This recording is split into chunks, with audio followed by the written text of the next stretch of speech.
estamos muy serios. Bueno, pues ya llegó Abraham Mendieta, analista, para que encienda la cosa, para que deje la víbora chillando. Mi querido Abraham, muchas gracias por acompañarnos. A ustedes por la invitación. Oye, a ver, ¿cómo te va? Pues a mí, ¿Cómo te va con los, ¿cómo les dicen? Borolabots, ¿y cómo te va con, las con las granjas de bots de la derecha? Son divertidas las redes. Ver a Felipe Calderón, que se creía todopoderoso dueño de este país, resignado únicamente a tener cuentas que atacan en Twitter, es una alegría. Ver a alguien que se creía tan grande como en verdad es tan pequeñito, es una alegría enorme para mí, Vicente. ¿Tienes alguna situación personal contra Felipe Calderón? Bueno, tengo una situación generacional contra Felipe Calderón, y es que la guerra que inició Felipe Calderón golpeó principalmente a la gente de mi generación, a jóvenes que no encontraron oportunidades de estudio y trabajo y acabaron siendo víctimas fáciles del crimen organizado, de la delincuencia organizada, fueron mano de obra barata. Sí tengo un problema generacional con Felipe Calderón porque puso a mi generación, a los jóvenes, por delante de su guerra absurda y generó decenas de miles de muertos jóvenes en este país que podrían ser el corazón de una transformación diferente. Por defender tus convicciones, tus puntos de vista, te han dicho chairo, propagandista, lambiscón.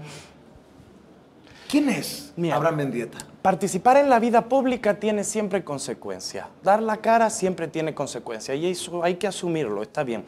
Hacemos política porque nos dolían las cosas, lo decía Leticia antes. Hacemos política porque nos duelen las cosas, nos duele ver a nuestro padre con un salario terrible, nos duele ver a nuestro hermano sin una beca, nos duele ver a nuestra hermana acosada en el transporte público. Por eso hacemos política, y hacer política tiene consecuencias porque confronta dos ideas diferentes del mundo.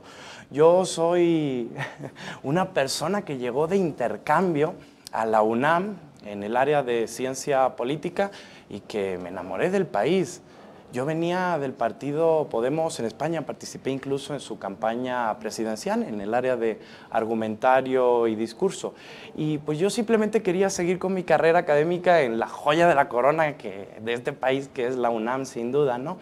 Pero pues al final los dolores son partícipes de todos, aquí uno vive y tiene que formar parte de la vida pública nacional de una u otra manera. ¿Te asumes como defensor de la Cuarta Transformación? ¿Te asumes como defensor del presidente Andrés Manuel López Obrador? Y te lo pregunto porque he visto tus debates apasionados y porque he visto cómo te caen encima de todos colores y de todos sabores. Yo te lo pregunto abiertamente. Sí. Y creo que no es pecado. Y yo te voy a responder abiertamente. Yo llegué, Vicente, a un país donde el gobierno disparaba contra los maestros en Nochitlán, donde el gobierno disparaba contra los pobladores en las comunidades, donde el gobierno desaparecía estudiantes como Ayotzinapa. Si hay un gobierno que no es el principal violador de derechos humanos en este país, como es el de Andrés Manuel, que promueve una reforma moral, que promueve una manera distinta de hacer las cosas, un reparto más equitativo de la riqueza en un país donde hay 53 millones de pobres, pues no de forma crítica, no como un zombie, sino pensando que hay propuestas, que hay caminos diferentes y que hay maneras de construir un futuro para este país que tanto duele. Es que México lindo y qué herido. México siempre fue el gran ausente de los procesos transformadores de la región, de los procesos progresistas. México se quedó fuera de esas oleadas democratizadoras que repartieron de una manera más justa la riqueza, que echaron a clases políticas corruptas y ya era hora. México necesitaba su proceso de transición, su proceso de cambio. En ese sentido, sí defiendo el proceso que encabeza el licenciado López Obrador. Para mí, incluso como extranjero, es una referencia moral inquebrantable. 20 años de lucha de la defensa del petróleo, en el desafuero cuando lo intentaron bajar a la mala, luego en el Zócalo, en Reforma, puerta por puerta, en todo el país, recorriendo los municipios. Por supuesto que el licenciado López Obrador para mí es una referencia moral y habrá cosas con las que no estoy o no estaré de acuerdo y las he expuesto muchas veces, pero sí soy, por supuesto, simpatizante de la Cuarta Transformación que tanto necesitaba este país, al que amo, pero al que me duele con locura a veces. Y también se necesita hablarle con esa claridad a la gente, porque no podemos asumirnos como imparciales, no podemos porque además siempre es mentira. Me dicen, es que los periodistas son imparciales. ¿Imparciales de qué? 30 años, los mismos en televisión. López Dóriga, toda la vida López Dóriga en televisión. Ya basta, por favor. Bajen a López Dóriga, habrá nuevas voces, nuevas perspectivas diferentes. Y se enojan contigo y se enojan con otros compañeros. No, es que ellos son de izquierda. Coño, Pero si el otro 97% son de derecha, son defensores del establishment, ni siquiera de derecha, no tienen ideología, son defensores del poder, son defensores del establishment. Son defensores de los privilegios. De los privilegios, de esa alianza perversa que hay entre poder económico y poder mediático. Es que cuando uno gana una elección, como el licenciado López Obrador, la única parte del poder que tiene es el poder electoral, el poder democrático. El poder económico no, el poder mediático no. Y son juegos de equilibrios de poder en los que hay que participar. Hay feroces adversarios, no sé si llegue a ser adversario en todo el sentido, pero por ejemplo Javier Lozano. Pero Javier Lozano no es adversario mío, es adversario del pueblo de México. Es un tipo que saqueó las arcas públicas, es un tipo que atacó sin piedad a los trabajadores del sector público, es un tipo que se toma fotos con miembros de la delincuencia organizada en Puebla. Es un tipo detestable, Javier Lozano. No es un adversario mío, es un adversario del pueblo de México. Y además discriminó. Sí, pero las cosas de quién vienen, Vicente. Si a mí Javier Lozano y los panistas me dicen es que tú no puedes opinar porque eres español, yo es que me río.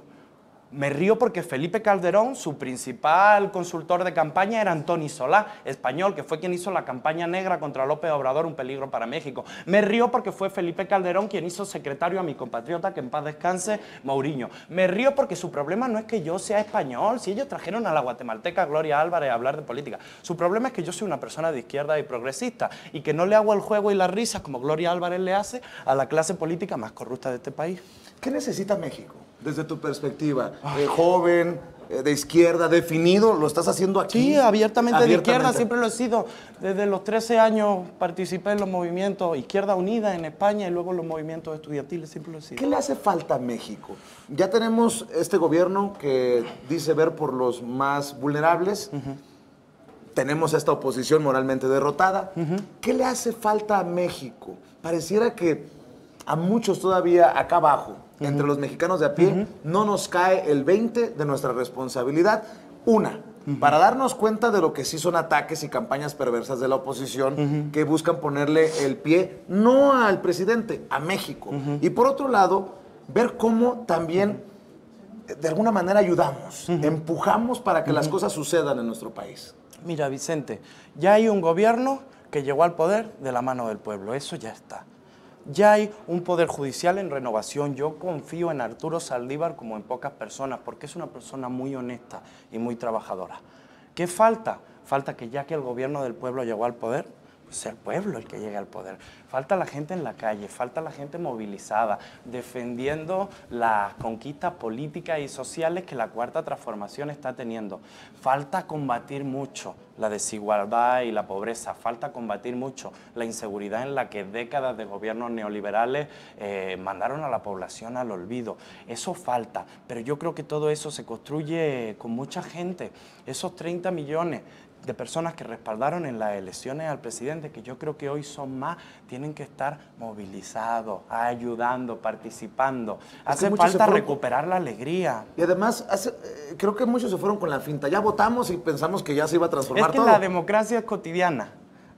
Todos los días. Si yo limpio mi cuarto una vez, pues qué bueno que limpié mi cuarto, pero la semana siguiente o a los 2 días o a los 3 lo tengo que volver a limpiar, porque si no, se sucia. La política pasa igual, tiene que estar permanentemente viva. Hay enemigos, y esto creo que se lo he preguntado a otras personas y le han medio sacado la vuelta. ¿Hay enemigos de México en estos momentos? Es, por ejemplo, enemigo de México un Felipe Calderón, un Peña Nieto, un Fox. ¿Se pueden considerar enemigos de México cuando pareciera que hacen todo para que le vaya mal al que dirige hoy las riendas? Y menciono a los expresidentes, porque actualmente López Obrador dice, punto y aparte. Y porque son un pinche desastre también. ¿Así? Sí, de plano. Mira, más que enemigos de México, hay adversarios políticos que se están radicalizando. Los adversarios políticos son aquellos a los que respeta su derecho a existir y debatir con ellos, por supuesto, porque eso es una democracia, pero no estás de acuerdo con ellos. El problema es que algunos ya se estaban radicalizando incluso hasta el ridículo, con intentonas golpistas como la del militar loquito, con intentonas golpistas como la que ayer ocurrió en el Senado de la República. Ayer el PAN en el Senado de la República intentó dar un golpe. Había 114 votos porque se depositaron 116, pero 2 eran papeles en blanco, no cédulas. Y aún sabiendo eso, armaron ruido, pasaron un video falso. Y eso es una intentona golpista, porque sabían lo que ocurrió, porque fueron ellos incluso los que votaron con papeles en blanco y no con cédulas. ¿Quién sabe por qué? Si por insubordinación de 2 senadores probablemente panita, o solamente por armarla de escándalo como siempre, ¿no? Hay que estar atentos a esas intentonas golpistas porque sí atentan contra la democracia. Sí. No creo que sean enemigos de México como tal, creo que vivían muy cómodos en un México donde había muchos olvidados y muy pocos privilegiados. Eso. A ver, déjame mostrar para las personas que no están enteradas este intercambio que surgió en Twitter entre Abraham Mendieta, no te burles, y Javier Lozano, el prianista Javier Lozano. ¿Cómo no me voy a reír de ese señor? Bueno, vamos a ver precisamente, señora ya productora. suélteme el brazo, señor. Ahí están las respuestas que le das a algunos de los tweets de Javier Lozano. ¿Tú crees que regrese Javier Lozano al PAN?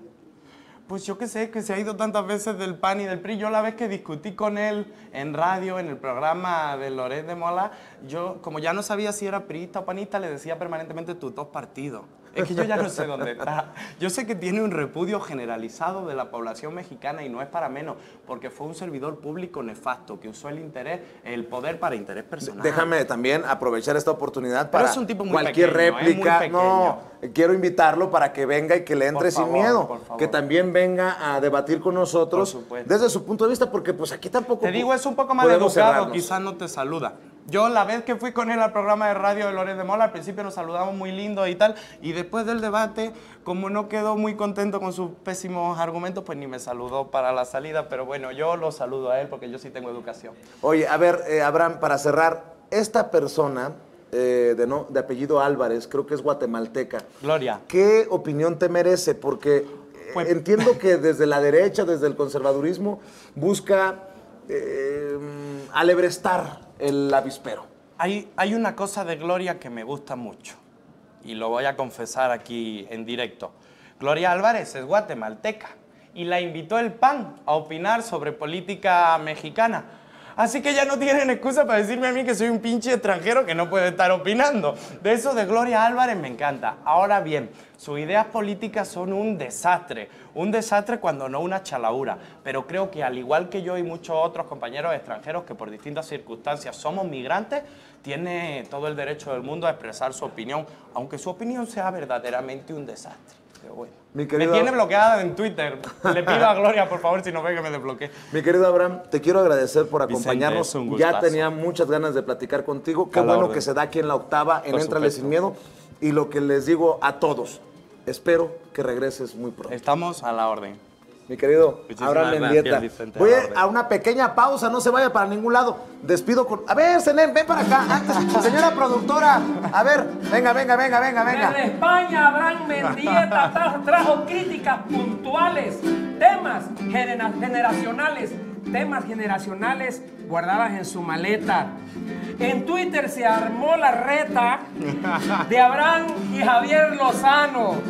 Y él le dijo al paisano en el Twitter y en Matiz, al menos no robé al país y engañé a los mexicanos. Ándale, vamos a la pausa y regresamos con Selén Seferino.